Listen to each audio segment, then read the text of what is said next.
할렐루야. 하나님의 크신 은혜가 오늘 주님 앞에 나와 경배를 드리는 여러분들에게 충만하기를 주의 이름으로 축원을 드립니다. 오늘은 대림절 두 번째 주일입니다. 이 대림절이라고 하는 절기는 예수님의 탄생을 기다리는 절기였고, 그리고 구약에는 예수님을 기다리는 절기로 예수님을 기다리는 역사였지만, 신약은 예수님의 다시 오심을 기다리는, 예수님 재림을 기다리는 삶이 오늘을 살아가는 우리 성도들에게 주어진 삶입니다. 그래서 우리는 이 대림절을 지키면서 성탄을 기다리지만 또한 예수님이 다시 오실 것을 기다리는 절기가 대림절이다. 그러므로 우리는 주님을 기다리는 마음, 그래서 신부가 신랑을 기다리듯이 주님을 기다리는 마음으로 우리의 삶을 살아갈 때 더 진지하고 지혜롭고 거룩하게 살아가게 될 줄로 믿으시기를 바랍니다. 자, 모든 인류 역사를 통틀어 보면 그 시대 때마다 영웅들은 평화를 외쳤습니다.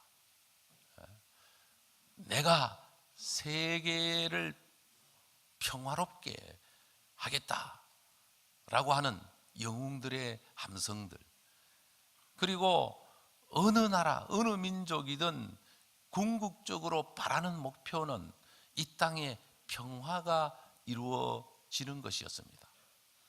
그런데 인간은 죄 아래서 태어났고 욕심이 가득하고, 그래서 인간은 평화를 원하고 평화를 위해서 산다고 하는 것이 결국은 평화가 아니라 불평과 갈등과 싸움과 전쟁과 여러 가지 말할 수 없는 분열의 아픈 쓰라린 역사를 남겨놓게 되는 것이죠.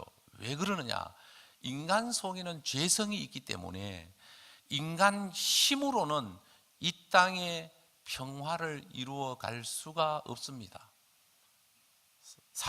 사람들은 나름대로 다 평화를 추구하지만 사람이 자신도 마음을 평화롭게 못하는 연약한 인간이 남을 평화롭게 하겠다라고 하는 이 발상부터가 교만이고 착각이라는 것이죠. 그래서 히브리인들은 인사말이 샬롬입니다.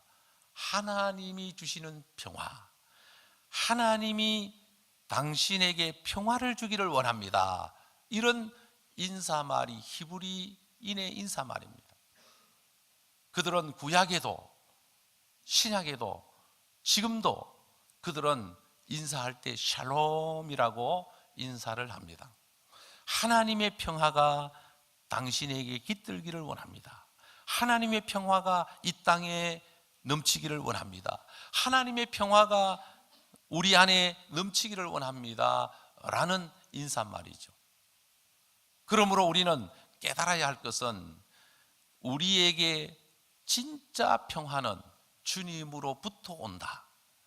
주님이 아니면 우리에게 진정한 평화가 없다라고 볼 수가 있는 것입니다. 여러분, 여러분의 삶이 평화가 넘칩니까? 우리는 예수 안에서 평화로운 남은 생애를 살다가 주님 앞에 갈 수 있는 저와 여러분들이 되기를 바랍니다. 먼저 가정이 평화가 넘쳐야 됩니다. 가족들이 마음이 하나가 되어 서로 돕고 사랑하며 행복하게 사는 평안이 넘치는 가정, 예수님을 구주로, 예수님을 주인으로, 예수님을 왕으로 모시고 살면 그 가정은 평화가 넘치는 가정이 됩니다. 그러나 예수님이 없으면 그 가정 속에 아무리 돈이 많고 금은 보화가 그 금은 보화가 가득하고 그 가정 속에 아무리 이 세상에 화려한 것들이 있다 할지라도 예수님이 없으면 그 가정은 평화로울 수가 없는 것입니다. 주님이 주인 되시고 주님이 통치하심으로 주님이 함께 하심으로 우리 모든 가정이 주의 평안이 넘치기를 바라고, 국가도 예수님이 그 나라를 다스릴 때 그 나라에 평화가 있는 것입니다. 그리고 교회도 마찬가지입니다. 여러분, 교회 평화는 주 안에서 성도들이 서로 성령이 충만하여 섬기고 사랑하며 하나가 될 때 그 교회는 평화가 넘치는 교회가 되는 것입니다. 사회도 마찬가지입니다. 이 사회, 예수님 안에서 하나님의 사랑이 넘칠 때 그 사회가 평화로운 사회가 되는 것입니다.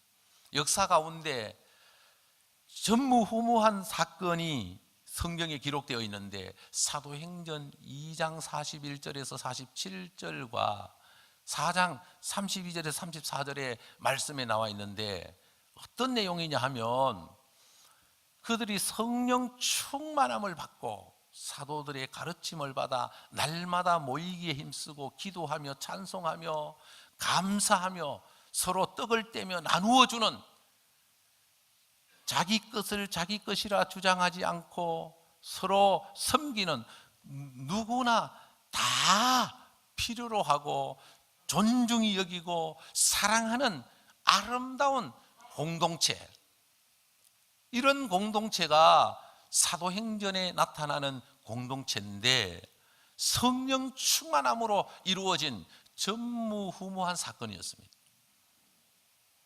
여러분, 은혜 받았다고 자기 것을 다 내어놓았다,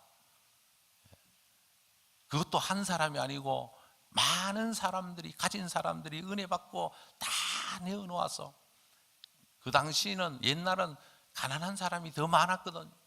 그래서 가난한 사람들에게 다 나누어주고, 한 사람도 가난한 사람이 없고 불평 불만 있는 사람이 없고 다 행복하고 함께 더불어 살아가는 공동체가 이상적인 초대교회의 모습입니다. 그런데 그것도 잠시뿐이었죠. 인간은 욕심으로부터 자유롭지 못하고 이익으로부터 자유롭지 못해서 이익에 집착해 살다가 보니까 결국은 갈등이 생기고 계급사회를 만들고 양극화되고, 그러다가 보니까 서로 상처 주고 소외되고 다투고 싸우고, 이게 사람 사는 오늘 우리 시대의 모습이라고 볼 수가 있는 것입니다. 자, 이런 시대, 우리에게 정말 필요한 것은 예수님이십니다. 이런 시대 정말 우리에게 오셔서 우리를 통치해 주시는 분은 예수님이 되어야 됩니다. 그래서 역사적으로 가장 어두웠을 때 이사야 선지자는 메시아 예수 그리스도가 이 땅에 오시면, 그 오시는 분이 이 땅에 오셔서 통치를 하시면 이런 아름다운 평화의 세계가 될 것을 선언하고 있는 내용이 오늘 본문입니다. 그래서 저는 오늘 본문을 중심으로 샬롬이라고 하는 제목으로 은혜를 나누고자 하는 것입니다. 6절 이하의 말씀을 보면, 이는 한 아기가 우리에게 낳고 한 아들을 우리에게 주신 바 되었는데 그의 어깨는 정사를 메었고, 정사를 메었다. 정사는 정치, 통치라는 뜻입니다. 그분은 이 땅에 통치하러 오셨다. 예수님이 이 땅에 하나님의 나라를 이루기 위해서 통치하러 오신 분이시다. 예수님을 모시면, 예수님을 만나면, 예수님을 의지하면 예수님이 우리의 마음을, 우리의 인생을, 우리의 가정을, 우리의 삶을 다스리게 되는 것입니다. 예수님이 통치하시면 우리의 삶은 하나님의 평화가 임하게 되는 것입니다. 그래서 그는 어깨에 정사를 메었고 그 이름은 기묘자라.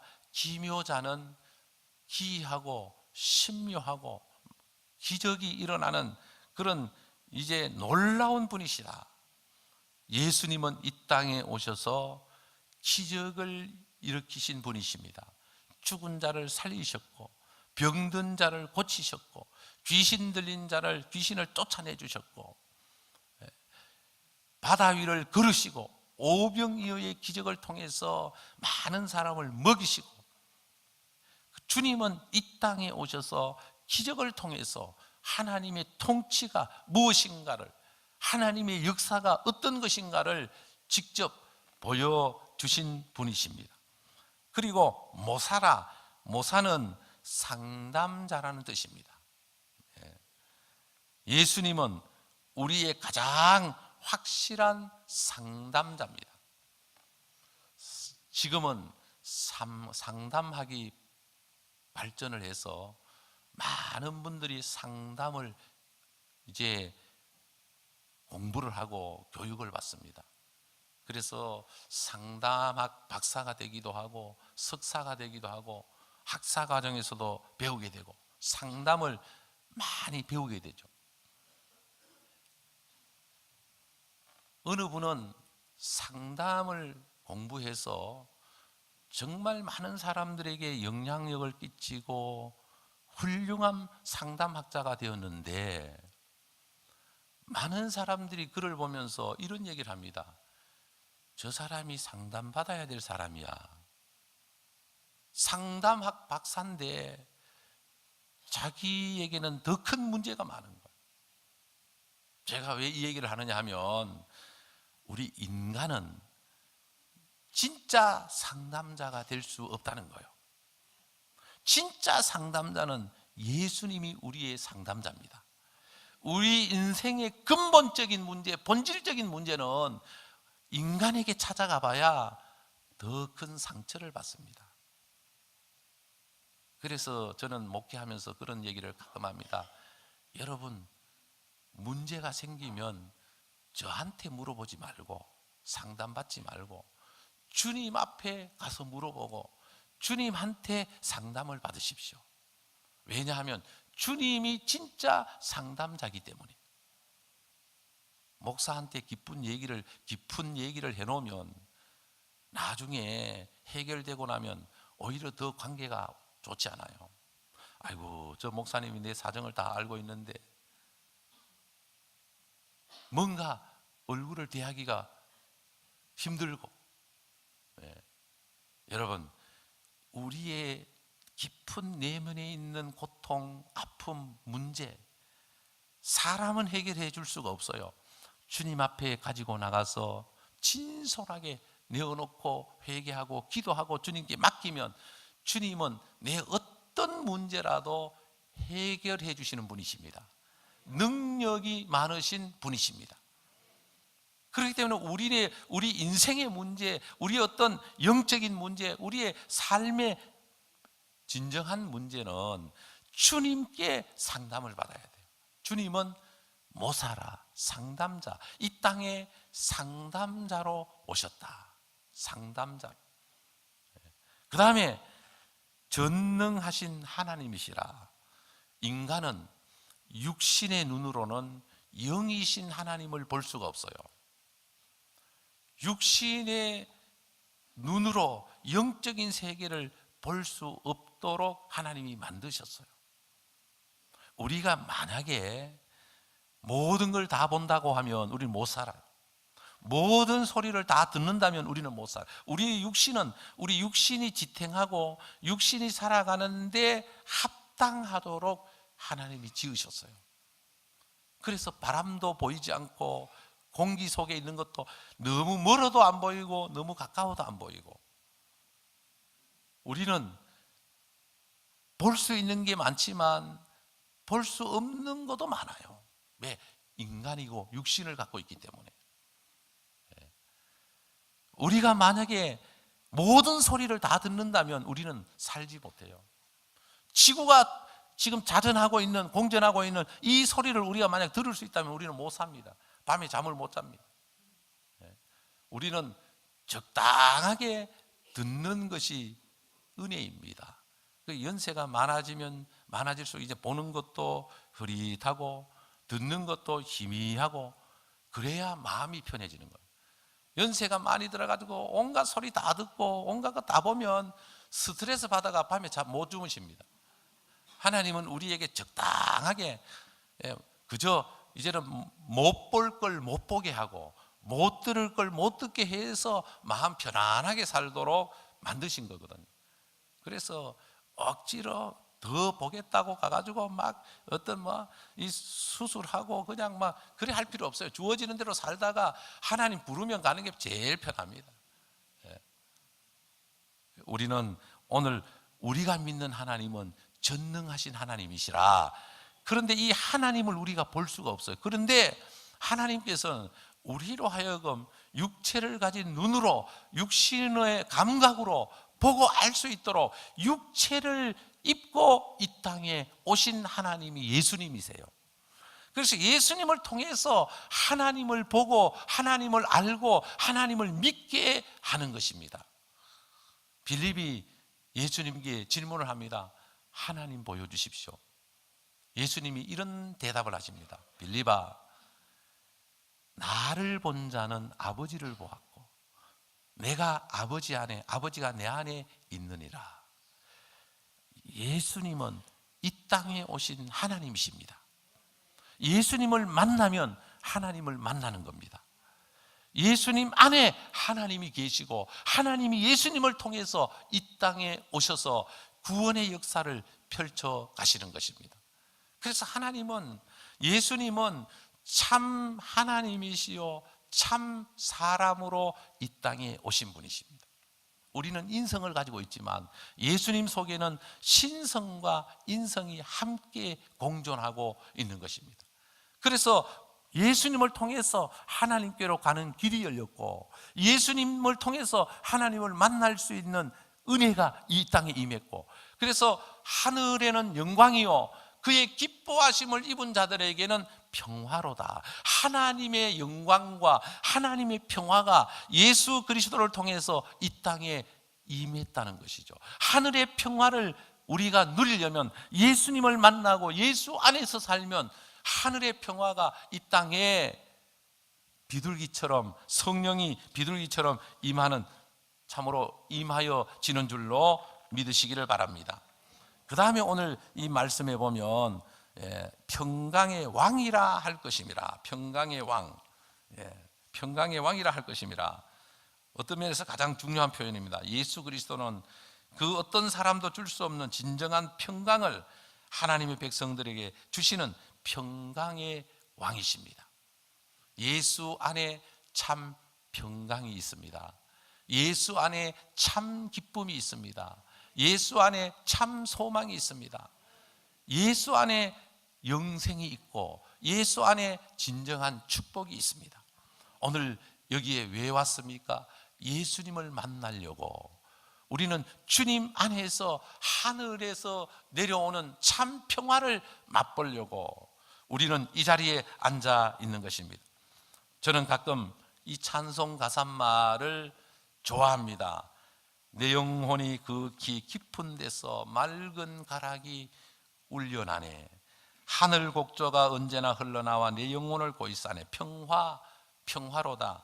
하늘 위에서 내려오네. 그 사랑의 물결이 영원토록 내 영혼을 덮으소서. 내 마음속에 솟아난 이 평화는 깊이 묻힌 보배로다. 나의 보화를 캐내어 가져갈 자 그 아무도 없으리라. 평화, 평화로다. 하늘 위에서 내려오네. 사랑하는 성도 여러분, 하나님이 주시는 샬롬, 하나님이 주시는 평화는 하늘로부터 우리에게 임하게 되는 것입니다. 하늘로부터 임하는 이 평화는 하늘이 땅에 오신 예수 그리스도를 통해서 이 땅에 임하게 된 것입니다. 그러므로 이 땅에 오신 하나님을 우리가 믿고 그 하나님이신 예수님과 관계를 잘 맺고 살아갈 때 하나님이 주시는 평화가 하늘로부터 우리 가정과 우리 교회와 우리의 심령과 우리의 삶 속에 부어주시고 내려주시는 줄로 믿으시길 바랍니다. 바라기는 여러분들 마음 속에, 가정 속에, 삶 속에 하나님의 평화가 가득하기를 바랍니다. 이 세상은 평화를 원하지만 공중권세를 잡고 있는 사탄과 마귀에 의해서 죄악으로 말미암아 인간은 평화를 잃어버리고 말았습니다. 이 세상은 죄악 때문에 평화가 없는, 말할 수 없는 죽음과 고통과 불협화음이 계속해서 일어나고 있습니다. 심지어 오늘날 교회도 평화를 잃어버렸습니다. 여러분, 하나님이 주시는 평화가 믿는 자 마음속에 넘치기를 바라고, 하나님이 주시는 평화가 교회 안에 가득하기를 바라고, 하나님이 주시는 평화가 여러분 가정 속에 가득하기를 바라고, 하나님 주시는 평화가 이 땅의 이민족 속에 가득하기를 바랍니다. 여러분 속지 마십시오. 예수 없는 평화는 가짜입니다. 사람은 노력해서 평화를 만들어 보려고, 영웅들은 세상을 평화로운 세계로 만들려고 노력했지만 결국은 평화가 아니라 말할 수 없는 고통과 불협화음이 일어나는 이런 죽음의 세계를 만들고 말았던 것입니다. 국회를 봐도 그들은 서로 잘하려고 하지만 끊임없이 충돌하고 싸웁니다. 왜? 인간은 생각이 다양하고 가치관이 다양하기 때문에, 서로 자기 주장이 옳다고 하기 때문에. 그래서 TV를 통해서 또 뉴스를 통해서 어떤 대변인들을 통해서 말하는 것을 보면은 자기들이 생각이 맞는데 안 들어준다는 거예요. 그래서 항상 상대를 비방하고 상대를 틀렸다고 하는 이야기를 우리는 수없이 들으면서 삽니다. 여러분, 우리는 내 생각은 언제나 틀렸고 주님의 생각이 항상 옳음을 깨닫고, 우리는 말씀의 귀를 기울이고 하나님의 뜻에 마음을 맞추어서 말씀을 경청하면서 예수 안에 참된 평화, 예수 안에 참된 길이 있음을 믿고 예수 안에서 샬롬을 이루는 저와 여러분들이 다 될 수 있기를 바랍니다.